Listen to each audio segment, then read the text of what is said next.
السلام عليكم ورحمة الله وبركاته. ازيكم عاملين ايه؟ لو مهتم بالجديد والمفيد فعلا من التطبيقات اشترك في القناة وفعل زر الجرس عشان يوصلك كل ما هو جديد ومفيد فعلا من التطبيقات في القناة. عندي اقدر اعرفك التطبيقات الحديثة اللي بتسهل عليك حياتك اليومية والتطبيقات الفيك وكمان التطبيقات الهاكر. النهارده ان شاء الله مع شرح تطبيق جديد هو اسمه ريد بول موبايل السعودية. التطبيق ده مساحته 28 ميجا، محمله اكتر من مليون شخص.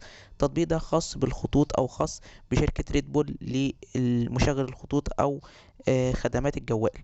تقدر من خلال التطبيق ده ان انت بعد ما تشتري خط ريد بول تقدر ان انت تستفيد باسعار باقات واسعار دقايق وانترنت مخفضة بالمقارنة بشركات السعودية او شركات الاتصالات الموجودة في السعودية. تقدر انت تستمتع بالباقات باسعار مخفضة.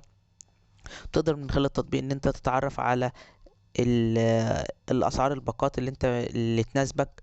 بتقدر توصل عالم ريد بول ان انت تستفيد بخصومات كتير التطبيق بينزلها على اجهزة المحمول والكمبيوتر واللابتوب والحاجات دي كلها.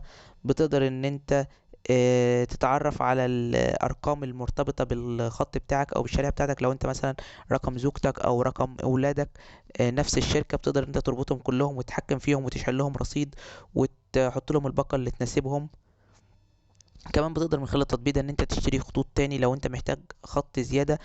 تخش على التطبيق تشوف الخطوط المتاحة والارقام المتاحة والخط يجيلك لحد باب بيتك. بتقدر تختار الباقة اللي تناسبك وتستمتع بالوصول الى عالم ريد بول.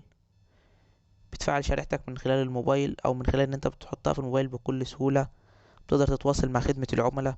كل المميزات دي بتقدر تستفيد بيها من خلال التطبيق. مشكلة التطبيق ده بس ان انت لازم لما تيجي تشتري الخط ده لازم تتأكد ان في ابراج قريبة منك علشان تستمتع بالخدمة والشبكة والنت القوي. لو انت مفيش شبكة قريبة منك او ابراج قريبة منك فهتلاقي الشبكة بتاعته مش افضل حاجة.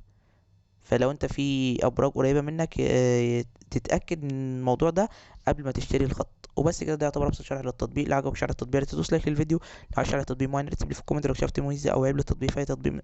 فاي تحديث من التحديثات القادمه اكتبها في تعليقات الفيديو. شكرا، سلام عليكم.